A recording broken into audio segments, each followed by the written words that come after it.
මේ දවස්වල ගොඩක් දෙනෙක් හොයන ඒ වගේම ගොඩක් දෙනෙක් කතා කරන මාතෘකාවක් තමයි B2 Spirit කියන ඇමරිකාවේ තියෙන ප්‍රහාරක යානාව ගැන. ඉතින් අද වීඩියෝ එක ඒ ගැන.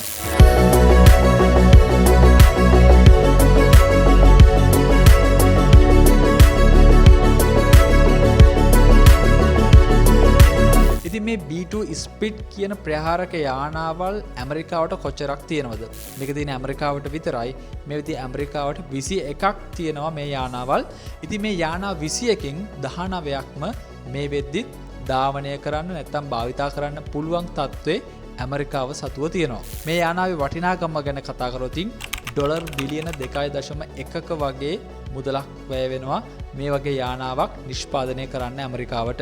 ඒ වගේම මේ ප්‍රහාරක යානාවේ ප්‍රමාණය ගැන කතා කරොත් ඒ කියන්නේ මේකේ උස දිග පළල වගේ දේවල් උස මීටර් 5.1ක් විදිහටත් ඒ වගේම දිග මීටර් 21ක් විදිහටත් ඒ වගේම පළල මීටර් 52.4ක් විදිහටත් මේ යානාවේ ප්‍රමාණය ගත්තොත් අපිට කතා කරන්න පුළුවන්. ඊගාව එක තමයි මේ යානාවේ කී දෙනෙක්ට යන්න පුළුවන්ද කියන එක ගැන.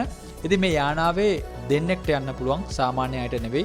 පයිලට්ලා දෙන්නෙක්ට එකෙනෙක් මෙයින් පයිලට් විදිහට සහ අනිත් කෙනා මිෂන් කමාන්ඩර්. ඒ කියන්නේ මේ යානාව නිකන් යන්නේ නැහැ. මොකක් හරි මිෂන් එකකට තමයි ගියොතින් යන්නේ. ඉතින් අන්න ඒ මිෂන් කමාන්ඩර් විදිහට අනිත් පයිලට් මේක ඇතුලේ වැඩ කරනවා. මේ යානාවේ වේගය ගැන කතා කරොත් මේ යානාවට ගමන් කරන්න පුළුවන් පැයට කිලෝමීටර් 590කින්.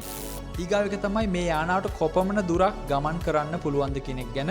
ඉතින් මේ යානාව උඩට ගත්තට පස්සේ ටේක් ඔෆ් කරාට පස්සේ කිලෝමීටර් 11000ක් වගේ ගමන් කරන්න පුළුවන්. ඉතින් මේකට භාවිතා කරන්නේ JP8 කියන ෆුවල් ටයිප් එක. ඒ වගේම මේ B2 Spirit කියන ප්‍රහාරක යානාවට රැගෙන යන්න පුළුවන් බර ගැන කතා කරොත් කිලෝග්‍රෑම් 18144ක් විදියට සඳහන් වෙනවා.